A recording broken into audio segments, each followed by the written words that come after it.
Good evening, everyone. We're going live on the webinar in 3, 2, 1. We are live. Okay, thank you. Good evening, everyone. Thank you for joining us at the regular Wednesday, April 15th board meeting of the Rio School District Trustees. Can we please get the roll call? Trustee Mejia? Here. Trustee Anderson? Here. Trustee Torres? Here. And Trustee Eisenhower? Present. Thank you.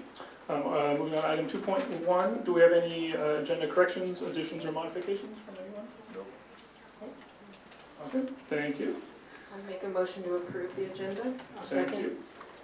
Trustee Eisenhower? Yes. Trustee Anderson? Yes. Trustee Torres? Yes. And Trustee Mejia? Aye. I vote yes.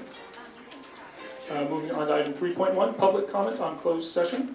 The public may address the board concerning items that are scheduled for discussion during the closed session only.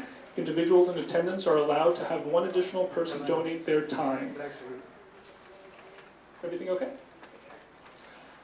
That's Oh. going to be after We do Oh, the and budget the flag salute. 5.2 after we come back from closed session. Thank you. Sometimes that's when Sorry for the the interruption. audience comes back. That's okay, thank you. The presentations are limited to 3 minutes each, or a total of 15 minutes in all. Just to clarify for everyone, we have 2 public comment sessions. This first one is limited to items that are going to be discussed in closed session only. Once the board reconvenes, we will have another open session or a public comment session that will address all other concerns regarding general district matters. The requirement or the policy is if you do want to speak at either session, that you have to turn in a speaker card when the meeting starts. So if anyone wants to speak at either session, please make sure that you turn in a speaker card now as we're at the beginning of the meeting. Where are those available? At the door? Yeah, thank you. It's the pink cards when you walk in the door. You still need one of those. And we can take those now. We can't. Yeah, sorry, we can't switch it around because otherwise if someone comes at 6 o'clock for the public speaking and we've already done it, doesn't work. Do we have any speaker cards for a closed session? First is Katie Montesino. And what item is she speaking on? She's speaking on item 4.1, public discipline dismissal release, and 4.4, conference with legal counsel. Great, thank you. It could probably go under all of them. It's kind of an I don't know, so. And this, it's on. Am I good? People online can't hear Huh? you. We have a translator If online. it's here, am I good? Am I good? I don't think so. I think Okay, the translators. Are we good now? Yes, thank you. Alright. Alright, hi, I'm Katie Montesino. I am a special ed teacher at Rio de Valle. I've been there for 21 years. I take care of the RDV garden, which feeds the RDV apothecary, which incorporates plants, breath work, meditation, sound bowls, and all the things for the students' social and emotional needs. I was the boys cross-country coach at RDV, and currently the first grade boys soccer coach for the Rockets. Yeah, it's kind of funny, but it's hilarious. We have a great time. I usually come out and say it as it is. Sadly, I can't do that because I don't know. I don't know what's going on in this district, and I've been here for 21 years. I am super stoked that Veronica's here leading this in these unknown times. But I'm tired. I'm tired of being left in the dark. I'm tired of listening to the rumor mills. I'm tired of being held to a higher standard than others. I'm tired of being the continuous sound alarm of what's going on with my students, at our school, in this district. Emails go unanswered. Discipline or dismissal that's supposed to happen doesn't. That leaves more work for us already working to our max. I'm tired of teachers being told that a district employee did something that didn't happen. When it did, it's just strange. I'm confused. I don't want to keep being asked to do more for less. I'm always told we don't have money for teachers, yet we always have money for litigation. Let's be transparent. My classroom is always open. I'm an open book. Come in anytime. See what I'm doing. I think we all are. I know at RDV I can speak for that. Let's be transparent about what's going on. Thank you. Thank you. And who's our second speaker? Liz Campos, she'll be addressing 4.4, potential litigation.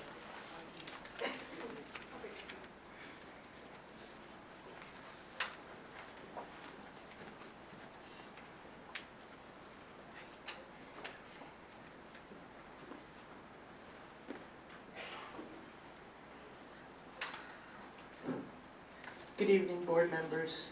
I am Liz Campos from Ventura City Council.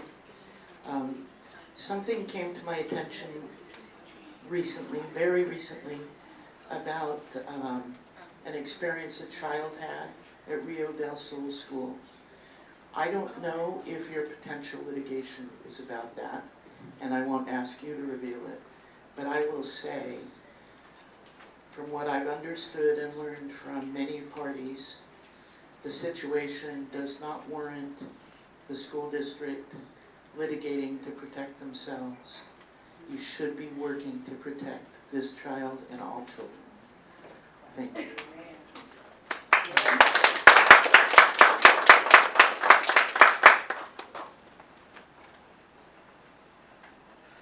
Great, thank you. That was our two speakers on closed session. In closed session, the board will consider the following items. Item 4.1, public discipline, dismissal and release. Item 4.2, public employee appointment, Government Code 54957, titled Interim Superintendent of Human Resources and Interim Director of MOT. Item 4.3, public employee performance evaluation, Government Code 54957, titled Staffing 2025-26 and 2026-27. And item 4.4, conference with legal counsel, anticipated litigation, significant exposure to litigation pursuant to Government Code Section 54956.9 D2, 2 cases. We are adjourning to closed session at 5:06 and we'll reconvene our open session at 6 p.m. Thank you.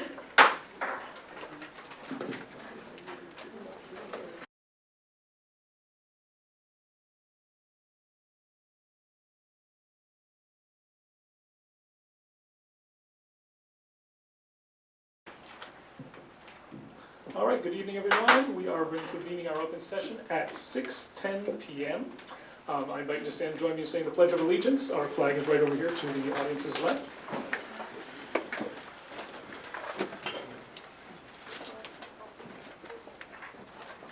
Ready? Begin. I pledge allegiance to the flag of the United States of America and to the republic for which it stands, one nation, under God, indivisible, with liberty and justice for all. Thank you.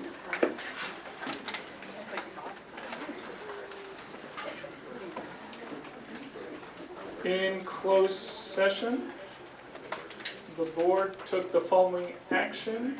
By unanimous vote, the board decided to appoint Jeff Davis, yes, thank you, sir. Dr. Jeff Davis as interim superintendent of human resources. So welcome aboard, and thank you for joining our team. Thank you. 6.1, acknowledgement of correspondence to the board. Anyone have anything to report? Nope. 6.2, any board member reports? Okay.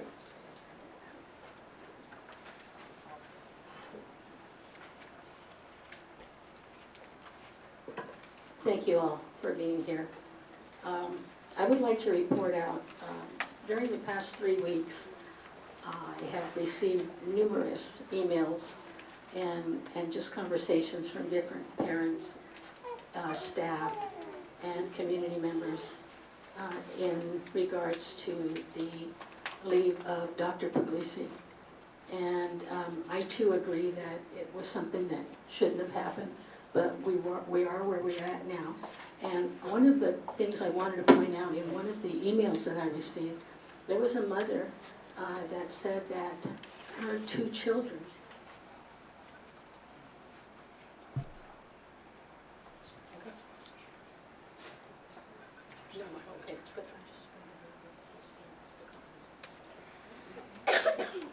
So anyway, she said her 2 children have flourished because of the arts program that has been at the district. years ago, before he came, we didn't have an arts program. There was no music program, there was no drama, there was not that. He brought it in. But one of the things she said was that she doesn't understand how we don't recognize the work that he's done.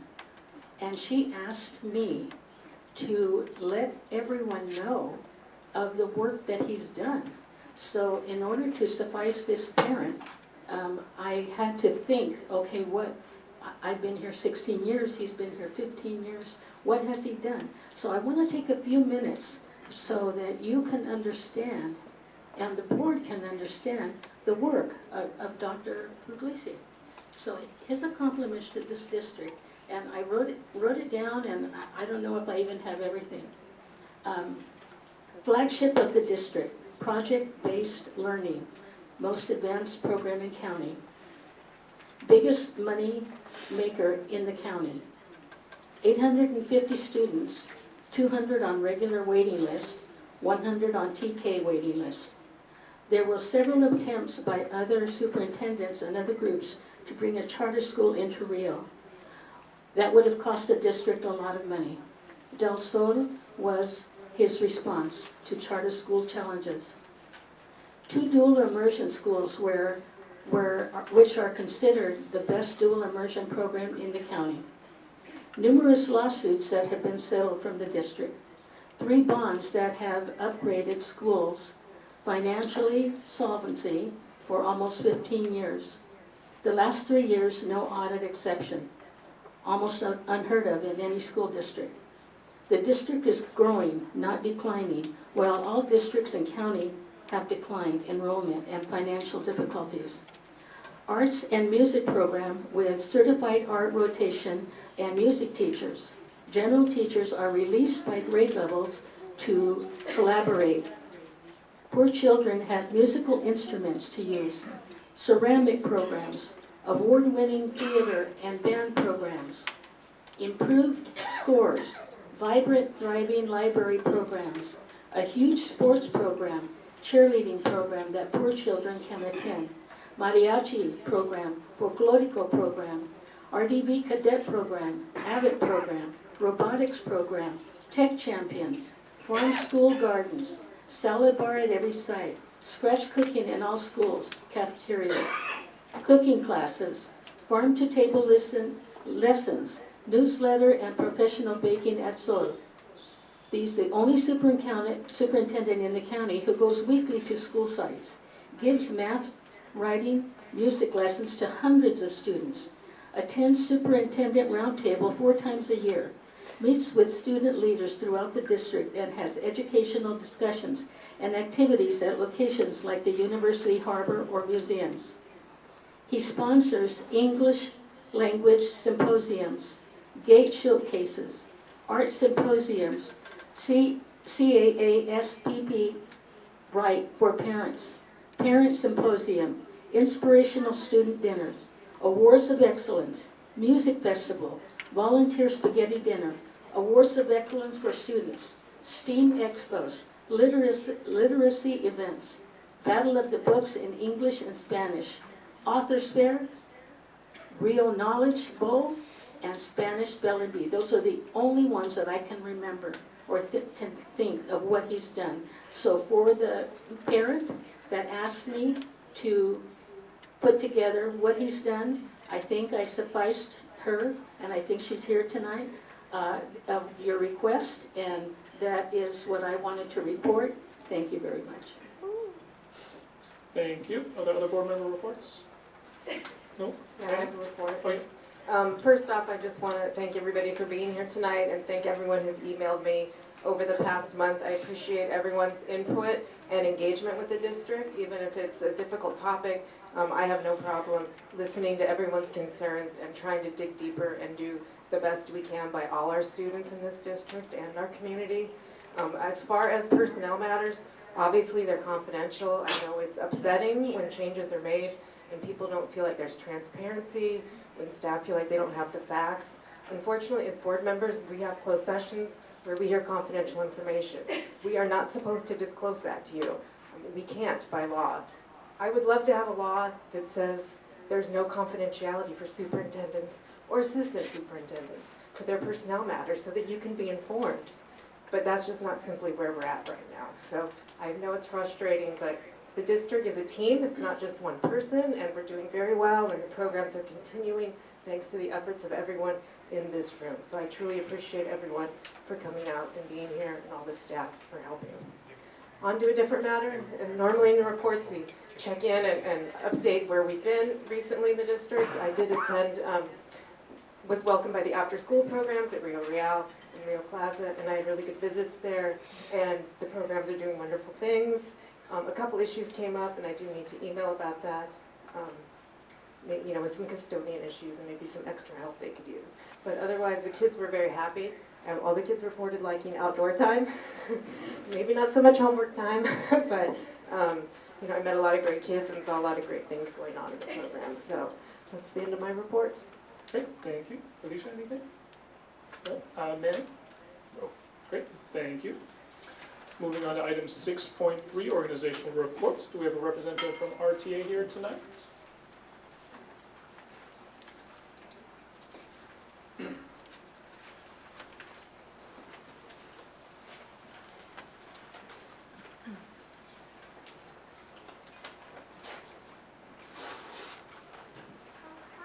Good evening, board members, superintendent, Washington, administrators, and everyone here. I'm really nervous right now, sorry. I'm glad people are here to listen and to voice their concerns. Obviously, our association has concerns too. Debating this through text with Mrs. Jones, how many days are left? 43 student days.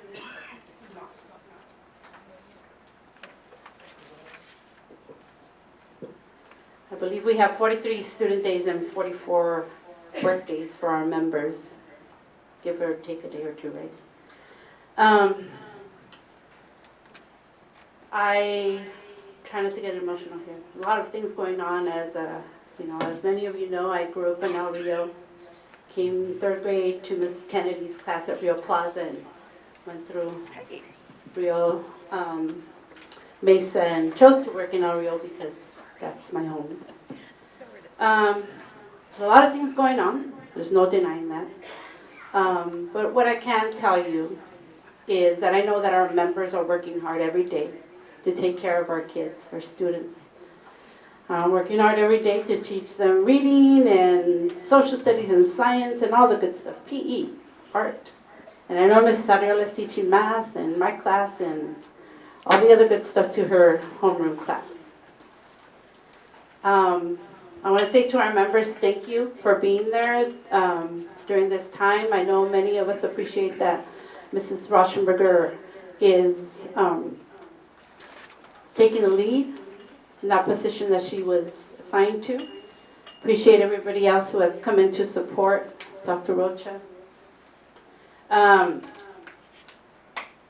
hope we can finish our negotiations soon, and hope we can work things out. Like I said at the beginning, back in December, I hope that you're making your decisions based on facts and wise decisions, because anything that you decide, anything that you move forward with is not only affecting those people that you cannot tell us what's going on with them. I'm sweating.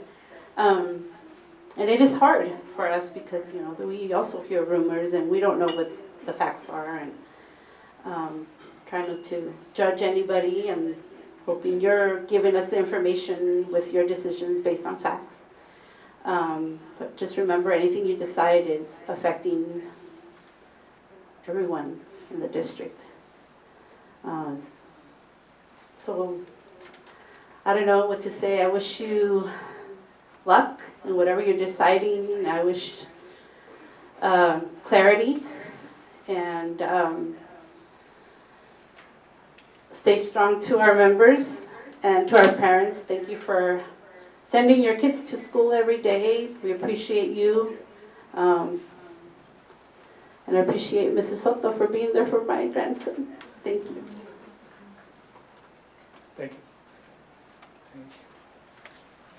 And do we have anyone here from CSEA? Welcome.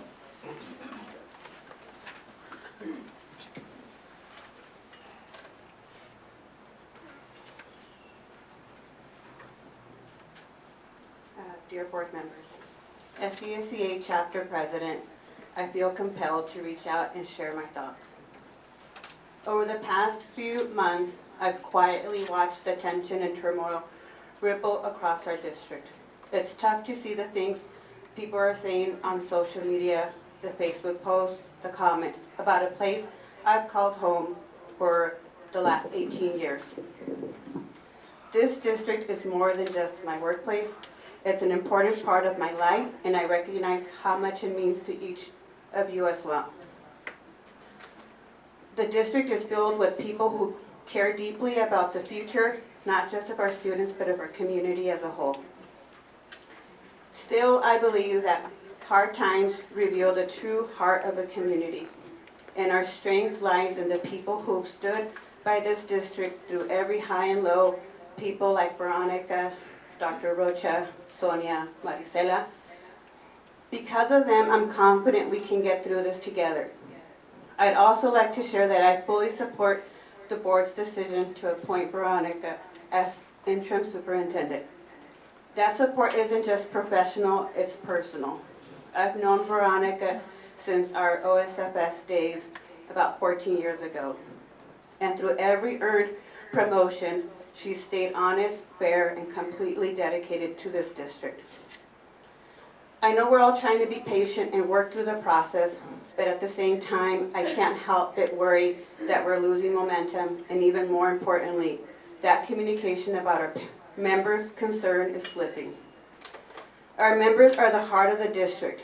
They deserve to be heard, not sidelined. The only thing I'm asking of leadership is to slow down and really think about how each decision lands, especially for the staff who weathered every storm and kept our mission alive.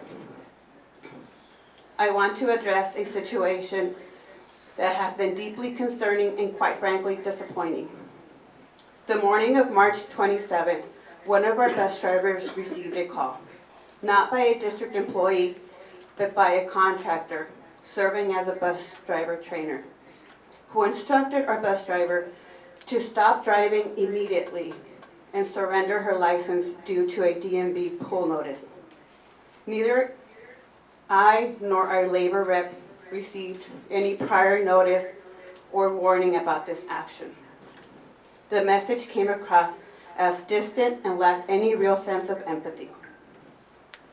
Subsequently, the district reached out to inform me of the situation, but did not disclose that a district administrator would be collecting her bus keys following this already distressed news. It is important to note that just several months ago, this same boardroom was filled with colleagues, families, and even students who spoke in support of this bus driver, who has dedicated over 20 years of service. There was no disciplinary hearing or termination. In fact, she returned to work on February 11th. CACA requested a copy of the pull notice or any documentation explaining the suspension of her license, but nearly 3 weeks later, we have yet to receive any proof. We have to do better. We can do better. We have done better. Our members deserve the truth, timely communications, and basic respect, especially when their livelihoods are at stake. If the district is going to recover, it'll take all of us working together, not pointing fingers or tearing each other down.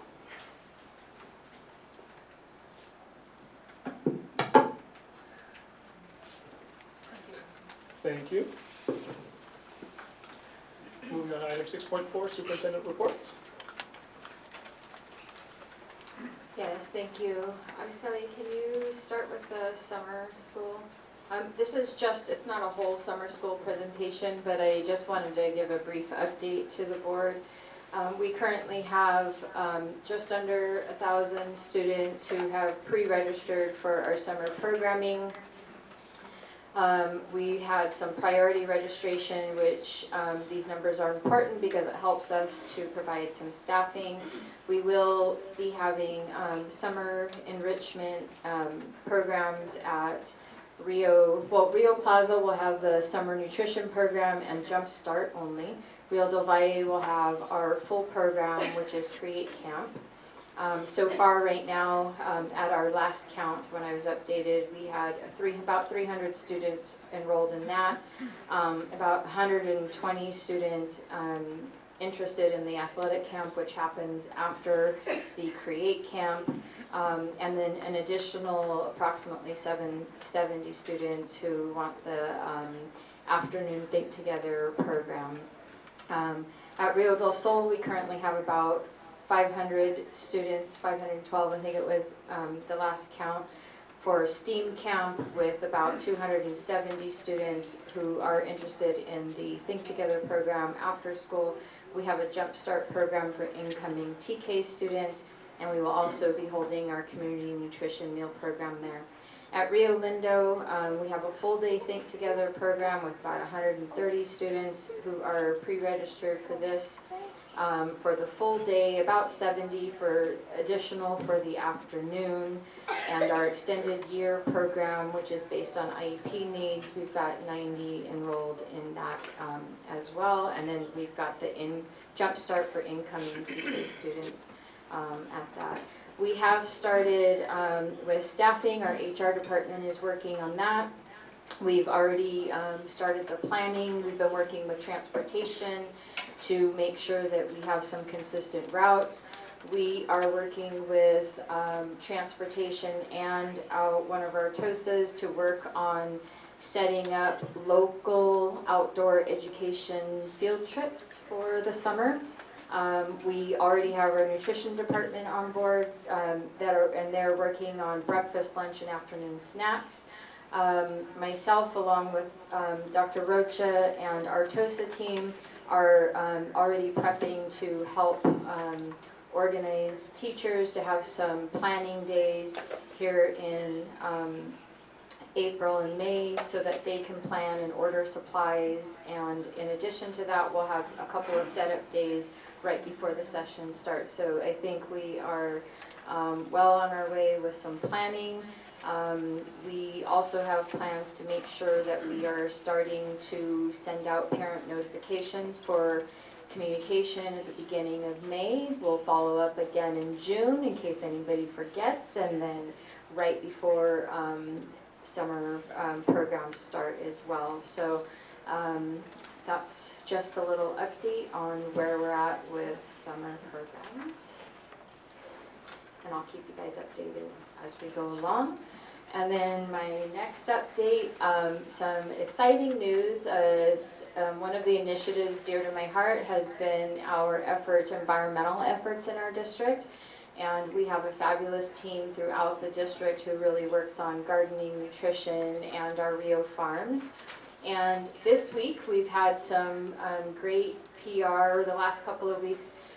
We've been featured for Spectrum News. So we have a quick little video to share with everybody. I wanted to share that so you can see, and I think Carla's gonna share the video.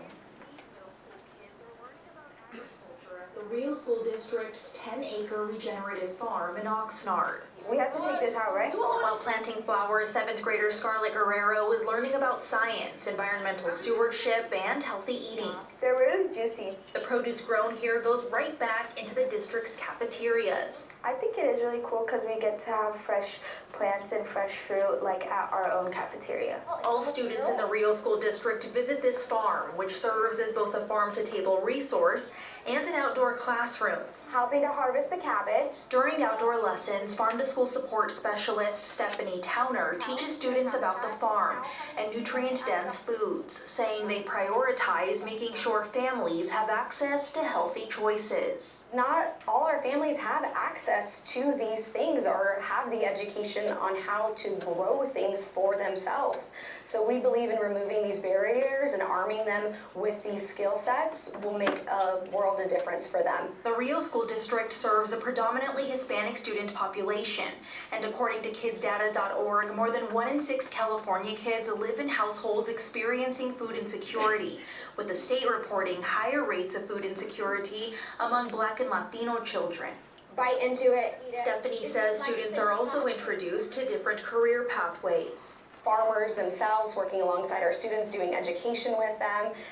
We see soil scientists as well, and it really just opens up their eyes to all of the different pathways. Ventura County's ag industry generates over $2 billion each year. Students are gaining hands-on experience. That's why leaders and educators held a Ventura County Ag Education Summit to learn different ways to inspire the next generation. Rio's Farm was highlighted. So I'm Ruben Alarcon. Ruben Alarcon with Cal State University Channel Islands and Summit presenter says Ventura County is one of the top 10 ag counties in the state, so it's important to teach kids about the industry young. We have a really unique weather pattern that permits us to grow food year-round, but we have a lot of challenges, issues with water, novel pests, climate change, new regulations. And so we need people that have the skills to address some of these issues. He says many students in the area have agricultural ties, so it's important to show them the many paths available. Back at the farm, Scarlett says she has family who work in the fields, and it's a sector she might want to later explore. You gotta teach children about this stuff, and I feel like it's really important because this isn't just like our future, but it's also our history. And that's the goal of these programs, planting the seed early so students not only learn how to fuel their bodies, but so that they can also explore the ways they may one day help feed others. Yeah, that's good. Just wanted to share that. I thought it was really exciting to see Rio featured, and we have lots of opportunities to work with different organizations throughout the community and CSUCI to share and highlight different pathways in different science fields and ag science as well. That's it. Thank you. As we move on to item 6.5, our public comment section. I know many of you are here to address concerns that have been circulating on social media regarding an incident involving students at Rio del Sol. First and foremost, the Rio School District does not tolerate discrimination, bullying, or hate-motivated behavior of any kind at any time. These behaviors are inconsistent with our values and with our commitment to providing a safe, inclusive, and welcoming environment for every student. This evening, the board will listen respectfully to public comments. While board members generally do not respond directly during public comment, please know that your voices matter. Since we cannot be everywhere at all times, we appreciate your partnering with us to bring your concerns to our attention to be addressed. So thank you for attending tonight. How many speakers do we have? 17 speakers, in which case the board has a decision to make, right, because we have 20 minutes allotted for public comment section. If we allot a minute and a half per 17 speakers, that would take us to, was it about 26 minutes? Not enough time. Which is over our time. I agree, not enough time. 45 minutes. What would the board like to do? I would say let everybody speak to 3 minutes. Mm-hmm. It's late evening, they came here to make a comment. I think you should allow that for them.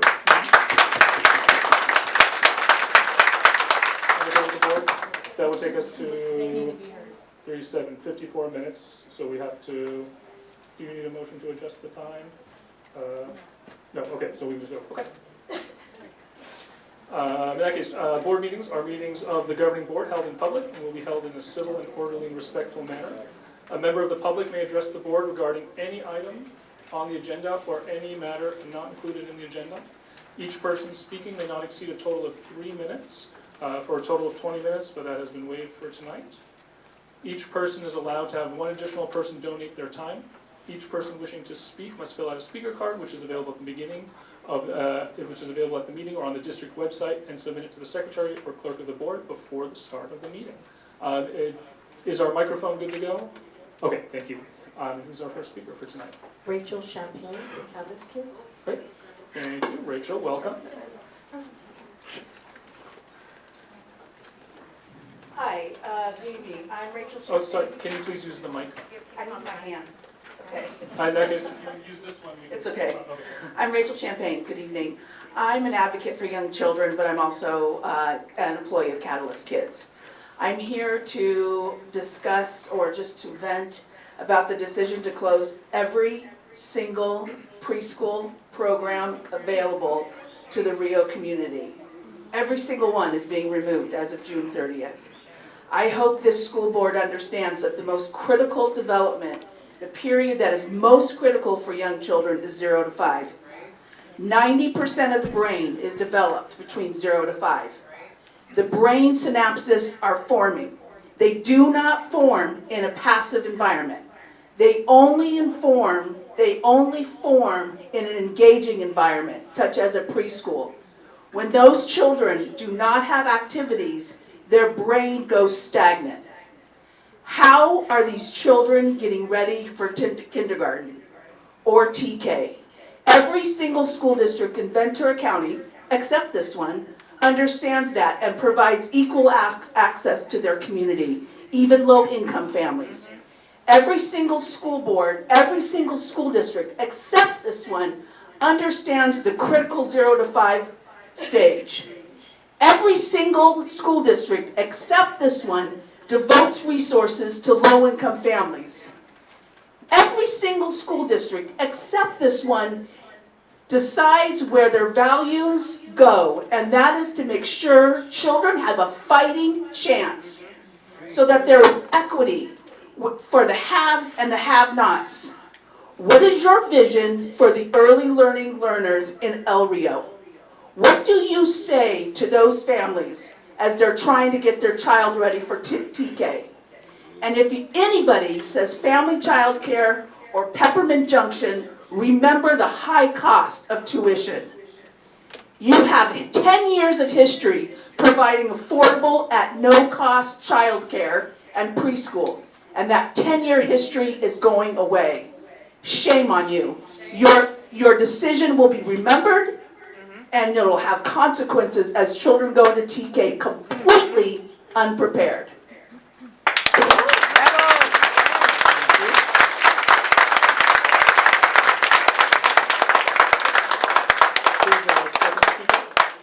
The next speaker is Melinda Guillen from Catalyst.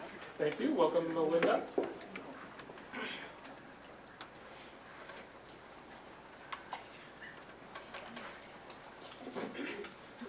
Good evening. I would like to start by thanking everyone who came out today to speak on any issue that is going on. My name is Melinda and I am a parent in this community. I'm here today to speak in support of the Catalyst program at Del Norte to strongly urge you to not shut it down. The Catalyst program is not just a childcare, it's a safe place, a support system, and a foundation for our child's growth, academically, socially, and emotionally. I've had first-hand experience with this program, and I can honestly say that I have nothing but positive things to share. My children have attended the program both at Oxnard Library and the Norte. The staff, the education, and the care that they provide are truly exceptional. I want to share my personal story about my oldest son. At one point, he was struggling with behavioral issues, and as a parent, that is a difficult place. You want to be with your child. You want to help your child, but sometimes you just don't know how. That's when the Catalyst staff stepped in. Amber, Teacher Lourdes, Teacher Guillet, Teacher Abraham didn't just supervise him, they supported him. They worked together as a team, not only guiding my son, but also guiding me. They gave me tools, advice, and strategies to help support and improve his behavior both at home and at school. Because of their dedication, my son didn't just improve, he transformed. Today, his behavior has improved tremendously, and he is now excelling beyond expectations in kindergarten. That kind of growth doesn't just happen by accident. It happens because of programs like the Catalyst program and people who truly care. Programs like this are essential for families in our community. Many of us rely on Catalyst not only for safe and structured care, but for additional support that helps our children succeed. If this program is taken away, it's not just a schedule that's affected, it's children, families, and futures. I ask you to please consider the real impact this decision will have. The Catalyst program or any preschool program that Rio School District offers is making a difference on every family. And I would also like to add that I was here sitting with another parent, Karina, and I would really like their voices to be heard because bullying is never acceptable in any case, and I want every parent to know that, and I really feel for all the families that are going through any issue regarding bullying. Thank you.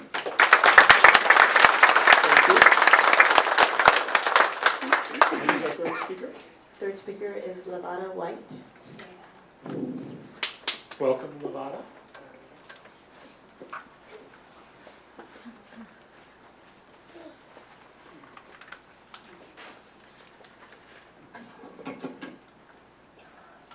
Good evening, board members, administrators, and members of the audience. My name is Lavada White, and I live within the Rio Elementary School boundaries. I stand before you today not just as a community member, but as someone deeply concerned and honestly heartbroken by what has happened at Rio del Sol. No child should ever have to walk into a school campus and feel unsafe, unwanted, or targeted because of who they are. Yet we are here because a student has been bullied, harassed, and subjected to blatant racism, and that is unacceptable. It is painful to even say that in 2026, a child is still being exposed to this kind of hate, especially in a place that is supposed to protect and nurture them. What is even more troubling is the perception that little to no meaningful action has been taken. That silence, that lack of accountability speaks volumes. It sends a message, not just to the student who was harmed, but to every student watching, that this behavior can continue without consequence. And from what many of us understand, this is not just one incident or one school. This points to a larger systematic issue within the district. If we are honest with ourselves, we must acknowledge that when problems like this persist, leadership must step forward with urgency and courage. As the saying goes, the fish rots from the head down. The use of the N-word is not just inappropriate, it is deeply harmful, dehumanizing, and rooted in a history of pain. There is absolutely no place for that language in our schools, not now, not ever. I'm asking, no, I'm urging. Every single person in this room, from district leadership, administrators, teachers, staff, and parents, to take responsibility and be part of real, lasting change. Policies must be enforced. Students must be protected, and there must be clear consequences for hate and discrimination. Because at the end of the day, this is about our children. They deserve to feel safe, they deserve to feel valued, and they deserve to know that the adults in charge will stand up for them when it matters the most. We cannot let this continue. Thank you.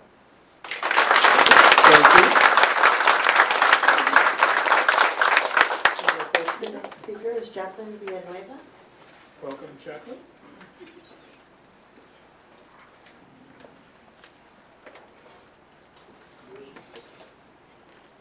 Hello, good evening. My name is Jacqueline. I am a mother of 5. I am a case manager for a profession, and I am an advocate inside and outside of work for children. And I'm here today to address the issue with Catalyst. About 3 years ago, I found myself leaving a domestic violence relationship, and I was one that actually left. I didn't want to be another statistic in staying with an abuser due to financial setbacks. So I went ahead and I left that relationship, and at the time I was having to travel 45 minutes each way to a different preschool, and not to mention my son has autism. And I was having to have him have meltdowns during the 45-minute ride back and forth. And when I contacted Amber, since the first day I called, she was very accommodating, she was understanding. At the time my son was 3, he's 5 now. He had about a 3-word vocabulary at that time. And I can tell you he's now using full sentences. They were able to accommodate his ABA provider, that he gets services every day from 9 in the morning until 12, and they were able to accommodate that. When I tried to put him into this district for preschool, they offered me a 3-hour preschool with a 30-minute session of speech therapy, which for me would have been a waste of time since I do work full-time and I need to provide for my family. So I'm strongly advocating for you guys to consider keeping the catalyst open for other children, because I know I'm not the only one that is struggling or have struggled, because we all have a story. And I just also, something that I always tell my clients is you today, me tomorrow. So you guys might not be in this situation today, but who's not to say that tomorrow you guys might be facing something. And not to mention, the daycare was given, or the preschool, 3 months to close it down. How is that justified? 3 months? How would you guys like it if you guys were told in 3 months you will not have a job anymore? Thank you for your time.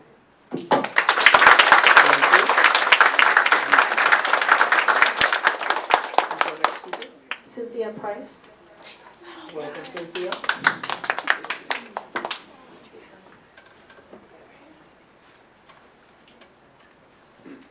Good evening, board members, audience, and everyone in the room. Thank you for being here.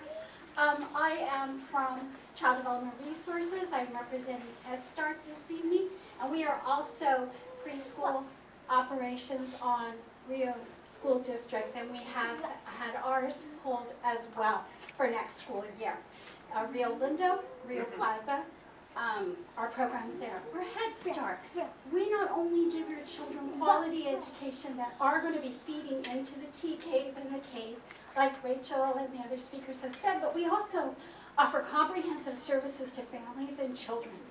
So they get not only their medical, their nutrition, their whole holistic approach to making sure that the children are well and ready to start school. We started social and emotional learning way before it was a buzzword around. Right. So Head Start has been the Head Start and getting that going. And pulling those will damage the children coming in for you. You will not have them socially and emotionally ready to sit still for their teachers and ready to learn. So we strongly, strongly urge you to reconsider. And we know that if you cannot reconsider, would you please at least consider giving us another year so that we can prepare to pull out. Our families are full for next year's program at Rio Plaza. Our families are full at Rio Lindo for next year. So we're struggling with where are these families going to go. Remember, our programs are totally free to families. We support the families' education as well. We offer them financial literacy. We offer them support for employment. So this is devastating for us and for children and families. So please, please, I urge you to reconsider. Thank you for your time.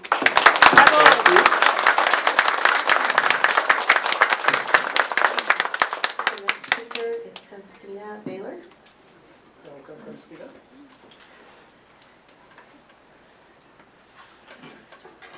Thank you to the board and everybody present. I'm here because of the incident involving the little black girl at Rio del Sol School. I'm a resident of Oxnard. What happened at that school is a common experience for many black children. The black population in Ventura County is approximately 1.8%. So you may have one black child in a classroom, very few black children in the school, and they feel hurt, unseen, and unheard. When I was little, my parents gave me the talk about how to respond to racism. When my kids grew up, I gave them the talk about how to respond to racism. My grandchildren have had to have the talk about how to respond to racism. Why, so many years later, so many decades later, are we still having to have that talk? Schools have children captive audiences for a good major part of the day. We can create zero tolerance policies for racism. We can ban it from our school systems if we care. So when it continues, we have to ask, do you care? Do you really care about our little black kids? There's 3 components to this. There's a parent component, and I must say that if parents aren't teaching their children to be non-racist, then you're giving them room to be taught to be racist. There's a school component. that if we allow this to be normalized and we sweep it under the rug and we have talks with the little black kids and comfort them and we do whatever y'all do with the kids that create this trauma in the students' lives. I think that if parents had to be held more accountable, maybe they need some parent teaching classes where they have to appear with their children and go to some sessions where they can learn to respect people. We pledged allegiance today, right? We pledged a lie today because there isn't liberty and justice for all. And when we acknowledge that and address that and take it seriously, because I'd love to be able to pledge. I stopped pledging many years ago because I just can't pledge a lie any longer. So I would ask that the school district please take these matters seriously, not suggesting that you're not, but black folks are tired. We're tired of our children being disrespected, and we're tired of it continuing generation after generation. And you can change that, and we're asking you to please do so. Thank you.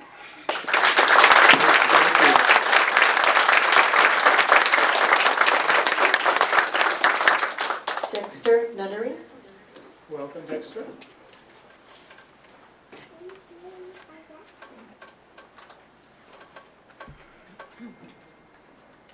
I am Dexter. I'm the founding director of Project 50. We advocate for the black community in Ventura County. On March 19, 2026, a mother contacted us in regards to ongoing racism from Hispanic and white kids happening to her 8-year-old daughter at Real Del Sol K-8 school in Oxnard. They were saying things to her like, "Why are you so dark? Why did you paint yourself black? I hate black people. I don't belong, you don't belong here. Black people are trash." On March 27th, that 8-year-old black girl was called into the office of the principal and the vice principal and was allegedly told there is nothing in the handbook about racism. To the white trailer trash ass cracker you call a principal. On page 15 of your handbook, under Code of Conduct, Student Right, bullet point number 2, it says student has every right to be free from verbal abuse. I just gave you 5 verbal abuses of this 8-year-old black girl. On page 17 of your handbook, under playground behavior, number 4 says students shall treat each other with respect, no insulting. I just gave you 5 insults to that black girl. Let me tell you the people who knew. The principal knew. The vice principal knew. The campus supervisor knew. The after-school program lady knew. This is a message to all parents of Real Del Sol. You got 1 week to talk to your kids about racism, or we're going to put their fucking name on a poster out in front of that goddamn school.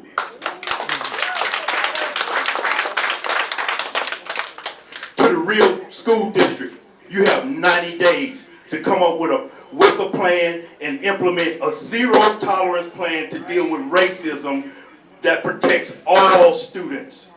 This plan process needs to include the mother of that 8-year-old black girl and Project 50.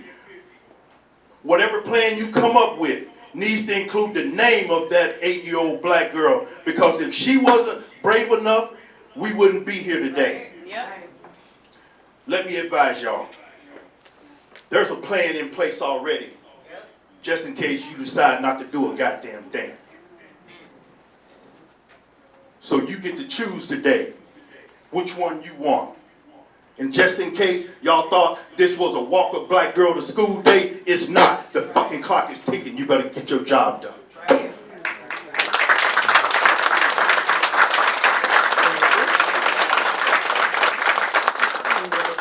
Next speaker is Karina Castellanos.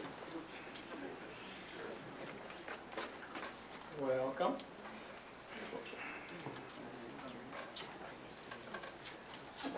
Hello, my name is Karina Castellanos, and I am a former parent of a student who was at Rio Vista Middle School. My daughter was a victim of bullying and came from a school where she was also bullied. I had told the school this before she started, and things were great for the first couple of weeks. I reached out to the principal, I reached out to the assistant principal to get my daughter help. Every time my daughter was harassed or assaulted, what they would do is have a student write a statement of what happened, and that was it.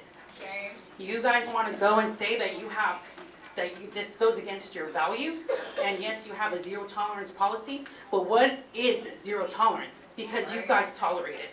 So no disrespect to you or you about them creating a zero racism policy. What good is that going to do if none of you are taking care of our kids and enforcing these policies? You want to say that you can't speak about the superintendent because of laws and this and that. What about the laws and policies that you guys have in place for our students? Nothing has been done to protect my daughter at that school. I called the cops and they said, oh, we can't do anything because they're kids. And I called their bluff. I contacted the district attorney of Ventura County and said, sir, you need to be the change that we need. Because yes, they're kids, but this is where it starts, okay? These kids are killing themselves. There was a student who killed himself at Rio Vista Middle School because he was told he was weird. I reached out to Rebecca Rocha. Nothing was ever done. Nothing. Nothing was done to address the staff or anything that was done. So every day when my daughter would call me and say, hey mom, I'm being harassed, I'm being bullied, I don't feel safe, I would call. And I would call every time. And it came to the point where they called the cops on me because they said, stop calling, we can't help you. You know what Oxnard PD told me? I have every right to call. And I told them I would call every time that she was not safe. And you know what happened? I called John Polizzi, an idiot. And you know what he did? He called Oxnard PD on me. And that's when the officer basically laughed and said, you guys had no right. Because unless there was a document that said I couldn't call, I would call every time. So how is it that your superintendent, thank goodness he's gone, how is it that I can call him an idiot and he can call the cops? But my daughter is there wanting to die every day and you guys did nothing. Shame. A student killed himself and you still did nothing. So your policies that go against your values, you know, we have the zero tolerance policy, we have this, we have that. What good is it if you do not enforce it? Hold the staff responsible for the lack of what they don't do. You are there to protect our kids. You're on your school ground and you need to protect them. You guys have failed every single student. I am here because of this little girl, but I'm also here for my daughter. So shame on all of you, for all the staff at Rio School District, for doing absolutely nothing to protect these kids. It's great that you show a video that you're on the news, but what good is that when we have mental health issues in these kids who want to die? What good does that do? So great on John Polizzi for giving you art programs and this and that, and he's so great on paper. But when I called and said, sir, can you help me? No, stop calling us, stop contacting me. I have every single email. And I went to the district attorney and sent him everything. And I got criminal charges prosecuted on that child, and I got a criminal restraining order. Thanks to all the work that I put in. I'm sorry. What did you do? Nothing. What did you do, Rebecca Rocha? Nothing. I'm sorry I have to cut you off, but Yeah. your time is up.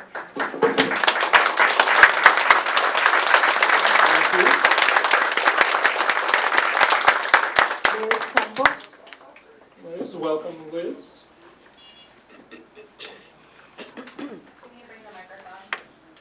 Oh, yes, of course. Thank you. room is not wheelchair accessible. I need to speak to them.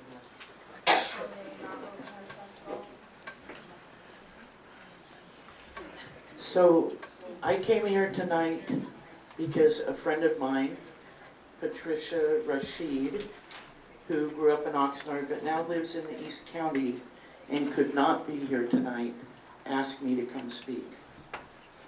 I began researching the issue, and I realized that the time we're living in requires me to leave my own jurisdiction and come here and speak. 66 years ago, I watched on television while a girl my own age was escorted into an elementary school by armed federal agents. And I saw in that news program adults, white adults in the South, screaming horrible epithets at her and spitting on her. And today, that still traumatizes me. And I guarantee you, this 8-year-old child will remember when she's 72 years old who acted on her behalf and who didn't. I honor Dexter and every person in this room who is not afraid to tell you how strongly they feel about this. If this was happening in my city on my watch, I would resign in shame. And I think that each of you needs to get really serious in the age we're living with the federal government we have going around the world and doing cruel things to people. While our neighbors are disappearing from the street, we cannot allow a child to be traumatized. In honor of the trustee who allowed everyone here to speak 3 minutes, I cede back the rest of my time. Thank you.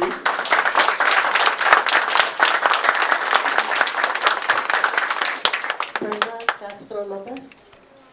Welcome, Brenda. Hello everyone, my name is Brenda Castro Lopez. I'm a former surgical tech at Providence Tarzana Medical Center and a former program director and instructor at Simi Institute for Careers and Education in Simi Valley. I'm here to support the program Catalyst at Rio Plaza. I am here to ask you to please reconsider closing our program. And instead, I suggest if you can please help us grant a portable classroom, maybe in the grounds of Rio Plaza Elementary, at a just and convenient place for everyone. Because removing the program, again, is going to take away the opportunity to many families like myself. The reason why I say that I'm a former surgical tech and former program director and instructor is because I have 3 daughters and I need to take care of them. I did not want to just drop off my 1-year-old and my 3-year-old at daycare. I wanted more for them. I want more for them. And so at that time, I did not know about Catalyst. So I didn't know that Catalyst gave you the support of parents like myself that work, and they do. So I unfortunately had to quit my job. But Catalyst supports families like myself. They don't just take care of our children, they teach them at an education level and at a classroom setting. They teach them about science, they teach them about reading and writing. I have my 3-year-old, she's learning how to spell her name is Allison. She came home telling me about the planets, and I was telling her about, I named her all the planets, and I told her about Pluto, and she said, no mom, my teacher said Pluto's not a planet anymore. That's my 3-year-old. We looked into it and she said, see, it says dwarf planet. So now she knows. Now I know. I want to ask you to please give families like me the opportunity, a parent like myself, to go back to work, to support my family, to give my child, my 3-year-old, to continue before she goes to TK, to get that support. My 1-year-old, when she turns 2, 3, to go into this program, which really supports us. Thank you so much.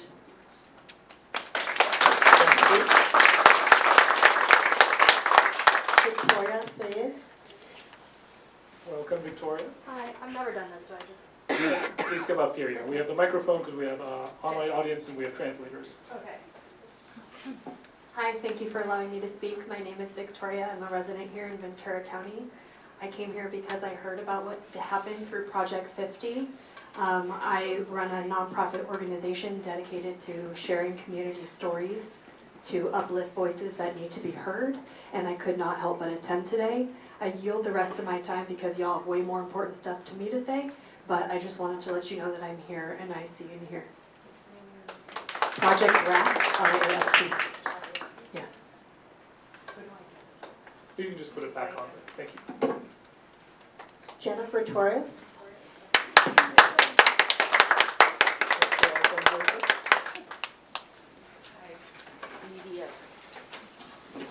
Good evening, board members and audience. Oh, sorry, could you just please speak into the mic for our online people? Okay, good evening. My name is Jennifer Torres. I'm currently the site supervisor at Rio Lindo Head Start. For the past 19 years, Rio Lindo's Head Start has proudly served children and the families on the Rio Lindo Elementary School campus. During this time, we have the privilege of being part of many children's first educational experience. Our role goes far beyond preparing children for the next stage of school. Our goal is to set them up for lifelong success. We teach social emotional development, communication skills, early math, large and fine motor skills, literacy awareness, self-regulations, friendship skills, and independence. As you can see, we are simply not a daycare. We are educators dedicated to building strong foundations to children who will soon enter your elementary schools. In addition, we support families by connecting them to vital community resources such as housing assistance, special education services, and parenting class. We also help families successfully transition into your elementary schools. Our program benefits not only the children and the families that we serve, but your school district as well. That brings me to why we're here today. Learning that these classrooms will be taken away from us has been incredibly difficult. It has left our staff feeling discouraged and concerned for the community we serve. Over the years, our team has built meaningful relationships with children, family, and your school staff. It has been our honor to watch the students continue on the Rio Lindo Elementary School and cheer them on as they grow and succeed. I understand that the decision has already been made regarding the use of our classrooms. However, I ask you respectfully to reconsider and allow us to provide service to the Rio Lindo Head Start. Maintaining our presence would not only support the Head Start program, but also greatly benefit the families in your community as well, and your teaching staff. On behalf of Rio Lindo Head Start, we thank you for your time and support.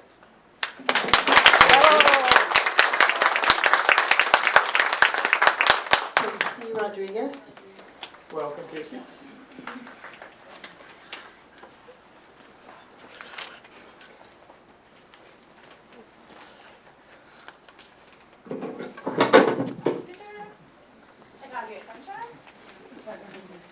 First of all, I want to say that I heard this child was asked why was she colored black. Let me be very clear to every single person in case no one knows. Black is beautiful. I might not be black, but as a Chumash little girl, I was faced with severe racism. So bad that I fought the battle of suicide often. You all must act now before this student arrives to this point. I'm also a local educator. What has been happening to this young student is deeply concerning.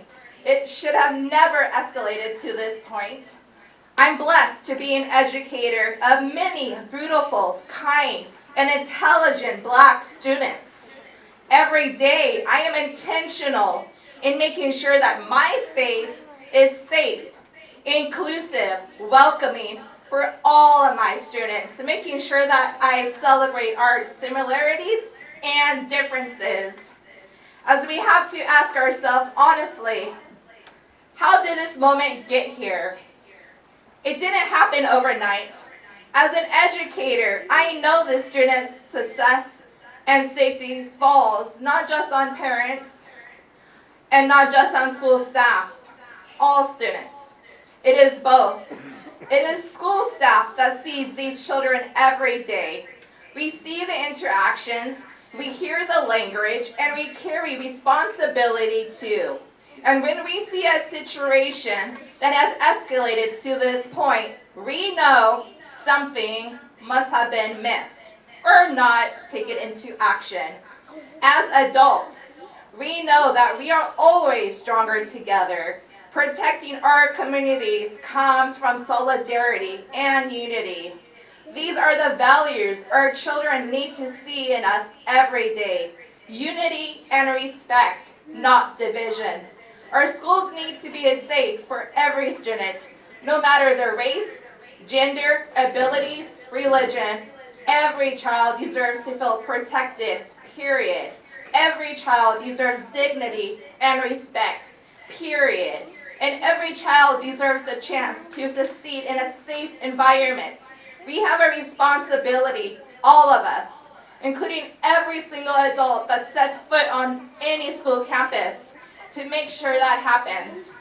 Lastly, we the people need to wake up and realize the political machine wants us to keep fighting each other. They want us to be so busy with this so we can't organize and do what we really need to do together as a solid community and take over the political machine. Thank you. Thank you. Sandra Martinez. Sorry, what was the name? Sandra Martinez. Sandra. Welcome, Sandra.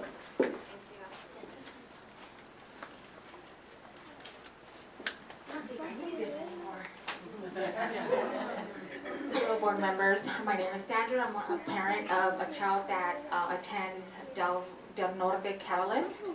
I'm here to plead to take into consideration to keep this program. This program has helped me and my family so much, especially the hard time we've had in our Hispanic community with ICE raids. That a lot of our families were affected. I am not only a vet technician, I'm also an advocate for the Hispanic community and a social media influencer. Now, what's going to happen to our children if this program is taken away? A lot of our children just have grandparents.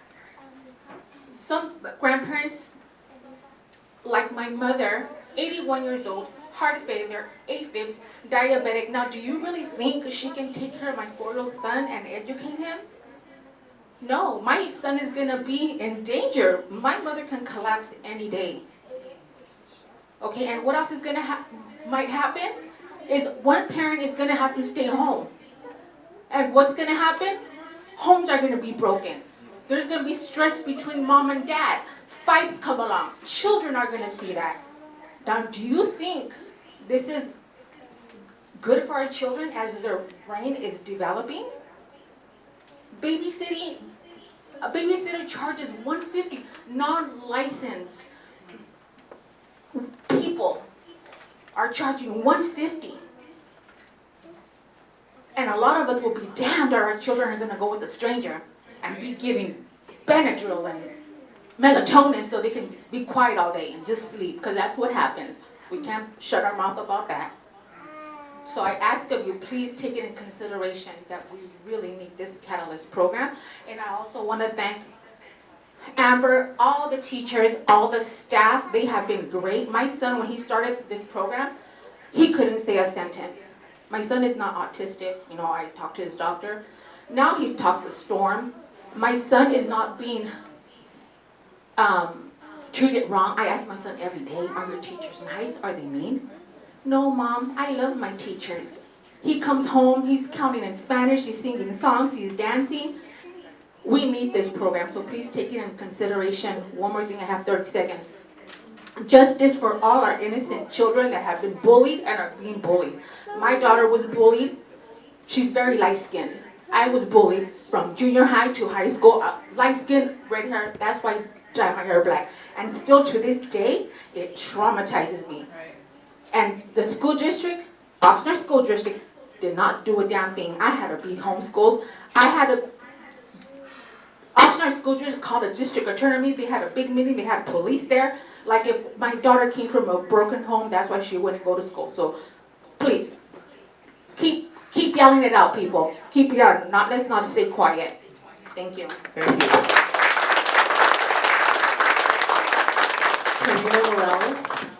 Karina Morales. Welcome.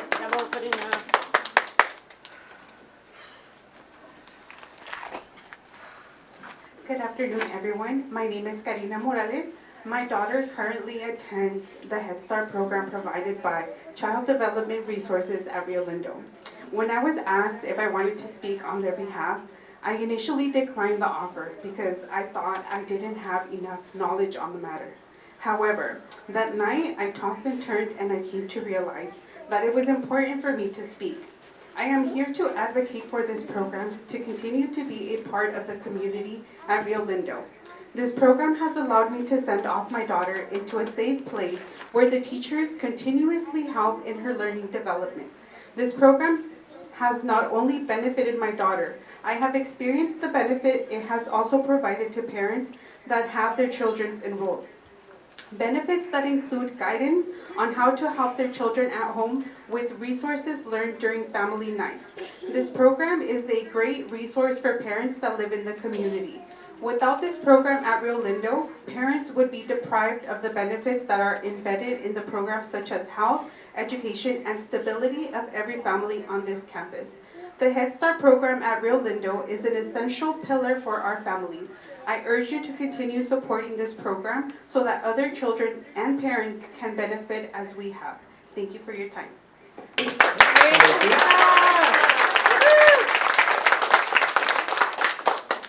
Vanessa Valdez. Welcome, Vanessa.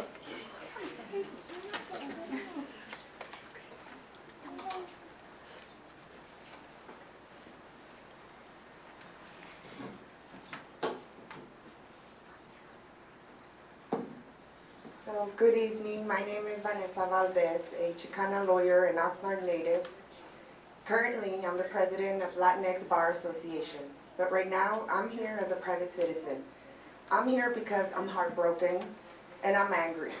Angry that our brown children are being pulled into conversations about racism in ways that target them instead of protecting them.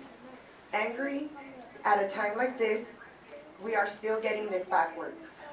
Our children need us to lead, not to divide, not to deflect, but to lead.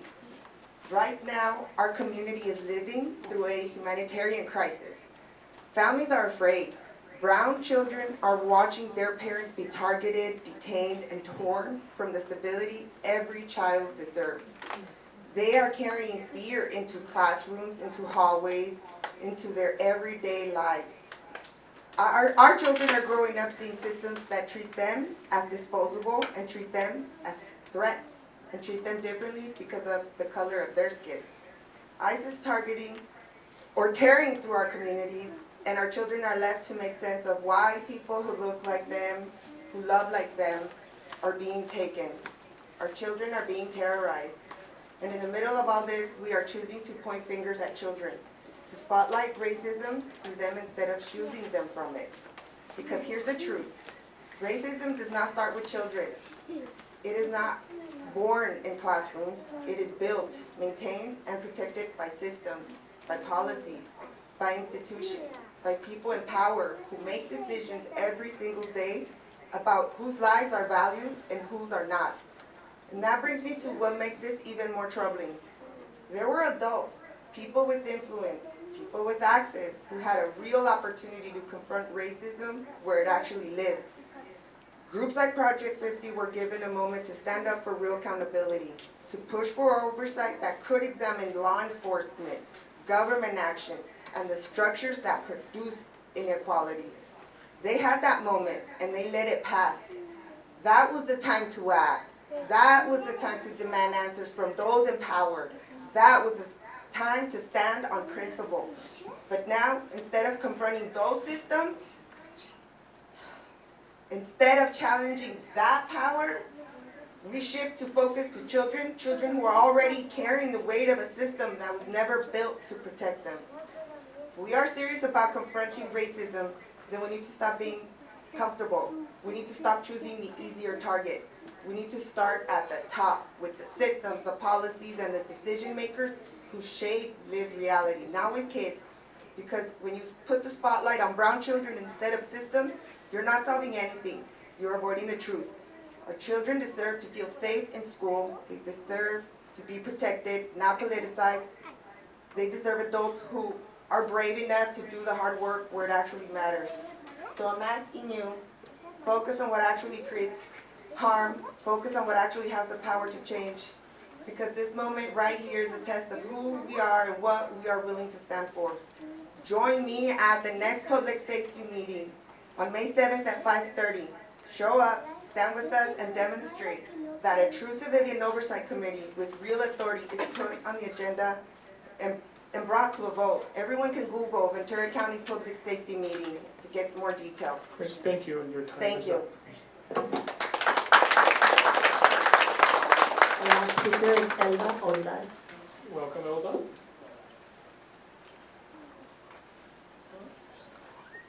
Is she outside?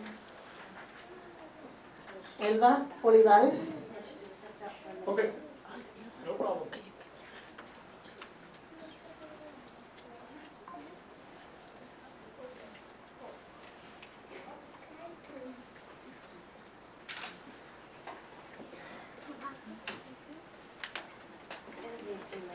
Should we go to the next one and come back to her? Yes.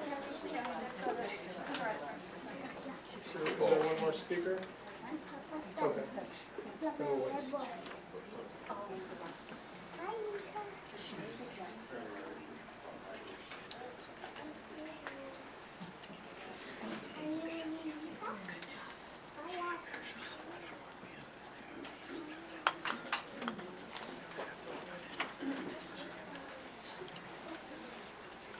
Would we be permitted to go on to item 7.1 and come back? Or just wait, okay.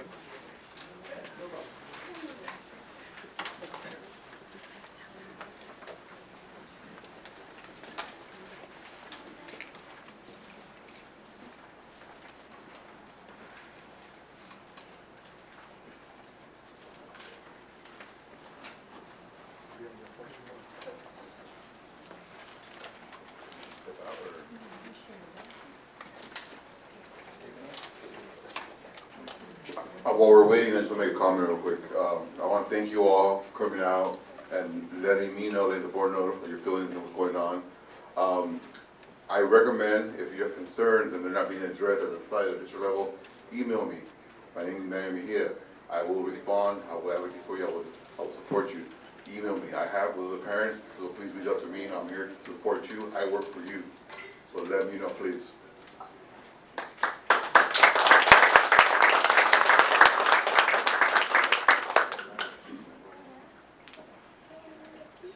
I just want to add some things. I wasn't going to speak at all tonight because this is very, very personal for me, but in particular, the things that are so circulating on social media, it's very hurtful for me because I went to a segregated school. I'm from the South, from South Carolina. I'm not integrated. It's white schools in South Carolina. I felt that pain so deep, so deep. And I just want to say I totally feel everything, and I was so horrified by it. But if I'm gonna make sure that no child goes through what I went through. So thank you for saying what you said. I don't want to make this about me, but I just want to let you know that I felt that because it was very personal. Because I was one of the children who integrated schools in South Carolina. And so thank you.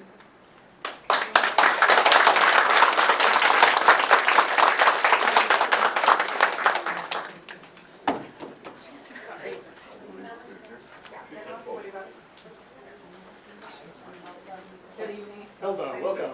Thank you for letting me have this opportunity.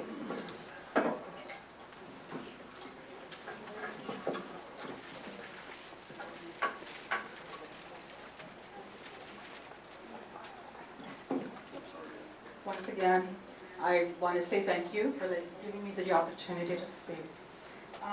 This topic is emotional for me.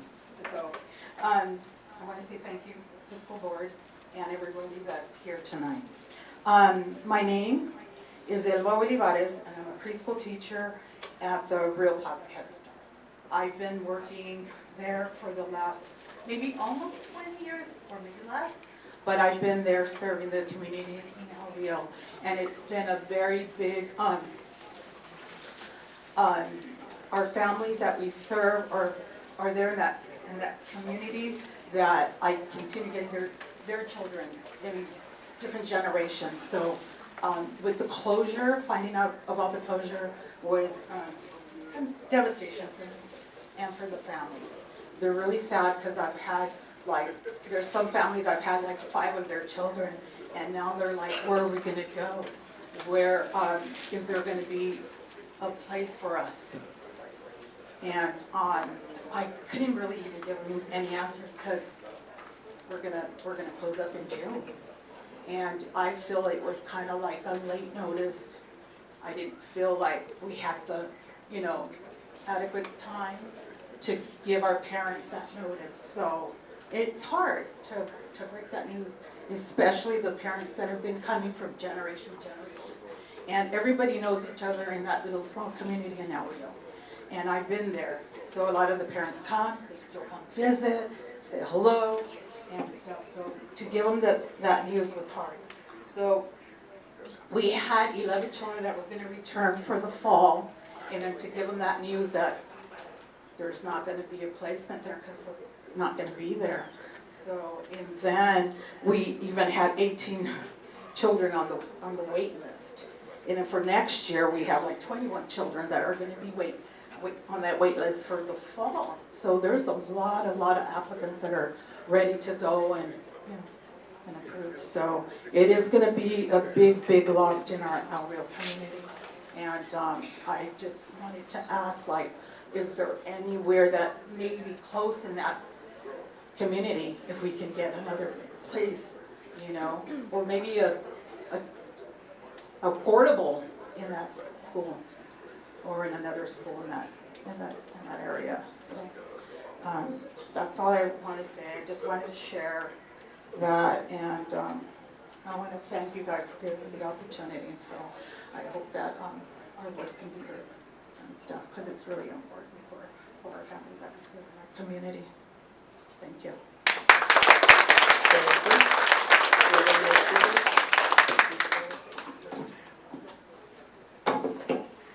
I'd like to make one final comment and thank everybody for sharing their concerns tonight. The district takes these issues involving bullying and racist language very seriously. Because these issues involve students, privacy laws do prevent us from discussing specific details publicly, but our priority is always ensuring that children feel safe, supported, and respected at school. We encourage students to speak to trusted adults if they're ever concerned about their own safety or well-being, or the safety and well-being of others around them. And also, if anyone has additional information, I like what Manny said, the district encourages them to contact the school or district leadership so it can be reviewed. It is our commitment to continue to work on this so we can continue to implement practices that address the safety and well-being of students. We do welcome the feedback and the opportunities to work with our community on these issues. Thank you. And with that, we are on to item 7.1, the first reading of the CSBA revised board policy.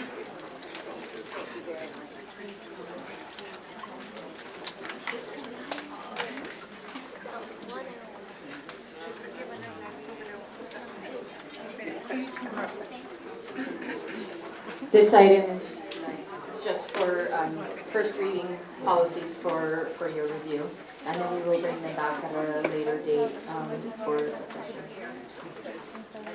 Does anyone have any questions at this time? Just enjoy your reading. I have no questions. Yeah. I have none. Oh, no questions. Thank you. Moving on to item 8.1, resolution 2324/11, ordering a regular governing board member election, ordering consolidation with other elections, and constituting specification of the election order to be held on November 3rd, 2026. This is required to consolidate board elections in November. There are 3 seats up. Any questions? Okay. I'll make a motion to approve. Second. Trustee Torres? Trustee Mahia? Aye. Trustee Anderson? Yes. Trustee Eisenhower? Yes. And I vote yes. Thank you. Moving on to item 8.2, revision of board policy 3400, management of district assets and accounts, and AR 3512, equipment. Good evening, board members. This one, we're recommending approval of the revision of board policy 3400, management of district assets accounts, and AR 3512, equipment. We found a mistake per our auditor where we needed to upgrade to increase both the federal and state equipment threshold from $5,000 to $10,000, and for us, and the inventory threshold to $1,500. Those are changes in the documents that are there. They're redlined so that you can see where they would go, and again, it's per our auditors requested us to make those changes.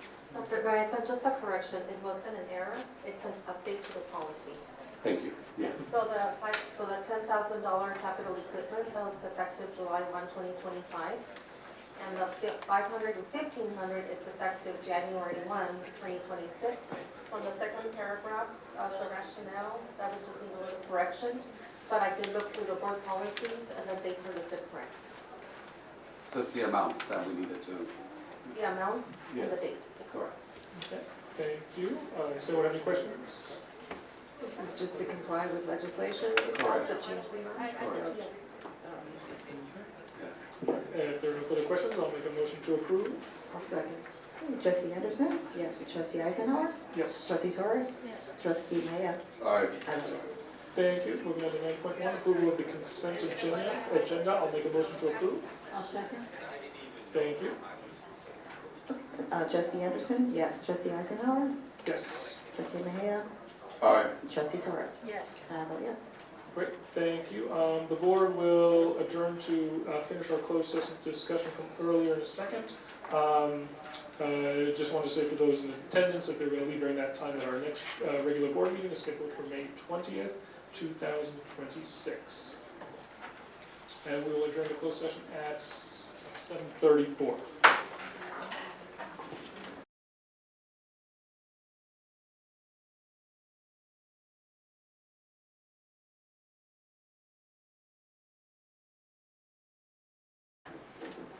Are we live, Carlos? Okay, thank you. Good evening. We are re-adjourning to open session at 8:12. The board took no action and has nothing to report out in closed session.